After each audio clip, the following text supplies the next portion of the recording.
Welcome back, everyone, to the Deep Dive. This time, we're taking a look at a story you guys specifically requested, and, well, let's just say it involves um, possible divine intervention. Oh, wow. Yeah, so get ready. This one's going to be interesting for sure. Definitely. We're going to be diving deep into the story of Flight 417. Okay. And for this one, we've got a single source, a first-hand account from one of the pilots involved.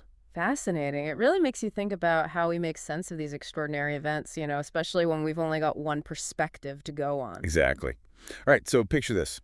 It's a regular overnight flight from Bogota to São Paulo. Okay. Our pilot, Marcos, is a total pro, tons of experience, and he's got his co-pilot, Felipe, with him. Right. Everything is going totally smoothly until 2:17 in the morning. Uh-oh. Engine failure. Hits them out of nowhere. And I'm guessing it doesn't end there? Nope. It gets even worse. Yeah. It quickly turns into a double engine failure. Wow. Now that is about as serious as it gets when you're up in the air. Absolutely. I mean, think about it. You're cruising at altitude, and suddenly both engines just quit. Statistically speaking, Yeah. your chances of survival just tank. Absolutely. And to make matters worse, they're over the Amazon rainforest At night. at night. Oh, man, I can't even imagine. Pitch black. The plane starts dropping fast, and they're desperately trying to reach the tower, but time is running out. So much pressure. In Yeah. that moment, the psychological aspect has got to be just overwhelming. Right. It's like the stress of the situation, the sheer terror, knowing that you're responsible for all those lives on board and that feeling of losing control completely. Yeah, All those factors can really mess with your perception. absolutely. And that's when things take a turn for the truly bizarre. In the middle of this whole terrifying ordeal, a light appears in the cockpit. What? Yeah. At first, Marcos thinks it's just some kind of reflection, but it gets brighter and brighter, and then suddenly this translucent figure materializes. Whoa. Yeah, it's described as not being human, but also not, threatening at all. Actually, it's got this aura of serenity, which is pretty wild considering everything that's going on. Yeah, no kidding. So they're both seeing this. They both see it, which is crazy, right? I mean, it takes the story from a typical aviation emergency to something almost supernatural. You said the co-pilot's name was Felipe, right? Yeah, And he's skeptical. he is, or at least he was before this. But even he is totally stunned by what's happening. And this is where it gets really wild. This figure, it's like it takes control somehow. What do you mean? The instruments start moving on their own, and then the failed engine just roars back to life. No way. I know, right? They manage to stabilize the plane, regain altitude, and they land safely in Manaus. Incredible. And the passengers, they have no clue what almost happened. None. Yeah. They're cheering for the smooth landing, completely oblivious to the fact that they were moments away from a disaster. While Marcos and Felipe are left with this shared experience that just defies explanation. Exactly. It's years later that Marcos, who wasn't really religious before all of this, decides he needs to share his story. He knows he might be ridiculed, but he feels like he has to tell it. He believes that they experienced a true miracle. Wow, that takes a lot of courage to come forward with a story like that, knowing how people might react. Absolutely. It really shows just how deeply this event impacted him. Right. Before we get into your analysis, though, I want to turn to our listeners. What about you guys? What really jumps out at you so far? Yeah, what grabs your attention? Is it the technical side of this emergency or the description of the figure or maybe how the pilots reacted? Take a second to really think about it. This story, even though it doesn't have a ton of verifiable evidence, it still has this power that makes us want to grapple with the unknown. It really does. Yeah. Okay, so we've got this incredible story, but what does it all mean? Let's bring in our expert for some insights. What are your thoughts? Well, the account is definitely compelling, especially since both pilots had the same experience. But we have to keep in mind that we're dealing with subjective interpretations here. This happened during an incredibly stressful event. It's crucial to look at this story with a good dose of critical thinking. You're saying there might be more to the story than we're seeing at first glance. Exactly. We need to dig into the psychological factors that were at play. Imagine the adrenaline, the fight-or-flight response kicking in that overwhelming need for a solution when all hope seems lost. Right. These intense emotions can drastically change how we perceive things. So are you suggesting that what they saw might have been influenced by that extreme stress? Could it have even been a hallucination? It's definitely a possibility. Our brains can do some pretty extraordinary things, especially under pressure. Like what? Well, hallucinations, especially shared ones, they're not unheard of in high-stress situations. There's actually this documented case from 1976 where a bunch of school kids in England, Mhm. they all claimed they saw a UFO landing near their school. Really? Yeah, but later investigations, they didn't find any evidence of it at all. But the kids, their stories, they were all remarkably similar, Huh. which suggests a shared hallucination brought on by a mix of excitement and anxiety. That's a fascinating parallel. So in the case of Flight 417, are you saying that it's possible that the pilot's perception was skewed because of how stressful the emergency was?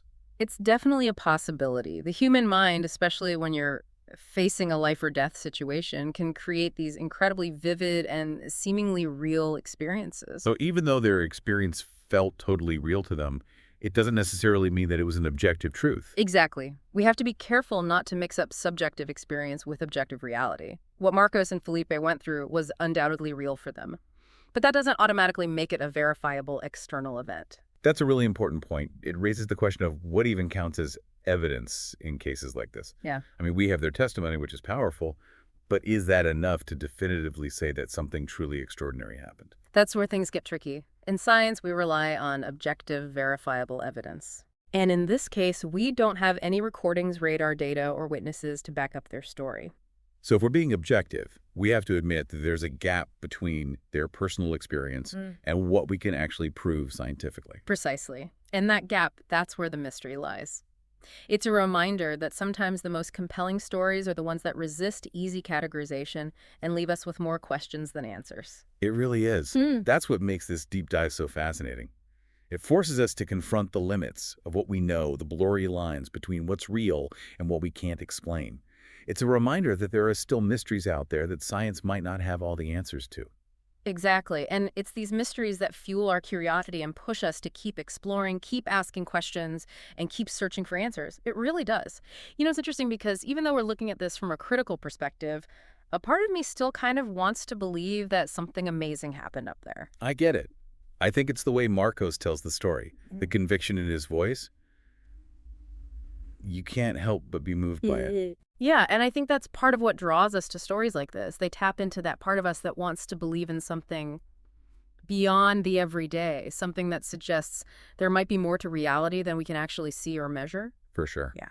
But I also think it's important to remember that people can make mistakes. Yeah. There could be misinterpretations, and our minds can play tricks on us, especially when we're under a lot of stress. Right. I mean, think about eyewitness testimonies in court cases. They're notoriously unreliable, even when people genuinely believe they're telling the truth. Our memories, they're not set in stone.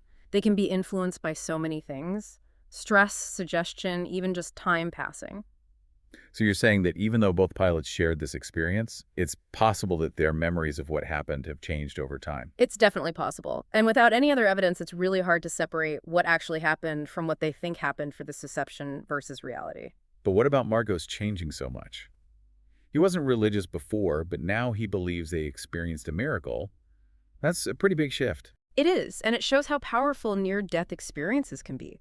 They can really shake up a person's beliefs. There's a whole area of research dedicated to studying how these experiences can lead to spiritual awakenings, even in people who were skeptical or not religious before. Really? Tell me more about that. Well, researchers have found that near-death experiences often trigger a sense of connection, like you're transcending the boundaries of yourself and merging with something bigger. Maybe it's a universal consciousness or a divine presence, or even just this profound sense of peace and unity. I can see how going through something as traumatic and intense as a double engine failure would totally change your worldview and make you question everything you thought you knew. Absolutely. These experiences can be so strong that they fundamentally change how people see reality, their values, their beliefs about life, death, even the nature of existence. So whether or not there was an actual divine intervention, it's almost secondary. The real story here is Marcos's personal transformation and how this experience led him to find meaning and purpose. I think you've hit the nail on the head there. It emphasizes that even if we can't definitively prove or disprove the supernatural parts of the story, the impact on this man is undeniable. It reminds us that sometimes the most powerful truths are the ones we find within ourselves. the ones that shape our beliefs and guide our actions, whether or not anyone else validates them. Exactly. And those truths can be just as powerful and life-changing as any so-called objective fact. You know, it's interesting to think about what all of this means. We live in a world that often prioritizes logic, reason, scientific proof, but stories like Marcos's remind us that there's this whole realm of human experience that goes beyond those boundaries. I agree. And sometimes it's in those in-between spaces, those gray areas where we're not sure of anything, that we find the most interesting questions, the most thought-provoking ideas, and the deepest truths. I love that. It's a reminder that it's okay to be okay with mystery, to admit that we don't have all the answers, and to stay open to the possibility that there's more to the universe than we can currently understand. Exactly. And maybe it's in that openness, that willingness to embrace what we don't know, that we find the truest sense of wonder and the deepest connection to something bigger than ourselves. That's beautiful. Hmm. Now I want to shift gears a bit and talk about the power of storytelling. Marcos could have kept this to himself, but he chose to share it, even though he knew people might be skeptical. Why do you think he told his story? I think there are a few reasons. First, there's the need to deal with trauma. Sharing our stories can help us make sense of what happened, integrate it into how we see the world, and find meaning in the middle of chaos. It's like by telling the story, he's taking back some control over what happened and turning it from a scary memory into a narrative he can share and think about. Exactly. And I think there's also a desire to connect with other people, to find those who might have had similar experiences or who are open to hearing about things that challenge conventional explanations. Like he's saying, I know this sounds crazy, but this is what I went through and I have to tell someone. Mm. And by doing that, he's opening up space for conversation exploration and the chance for connection. That's a key point.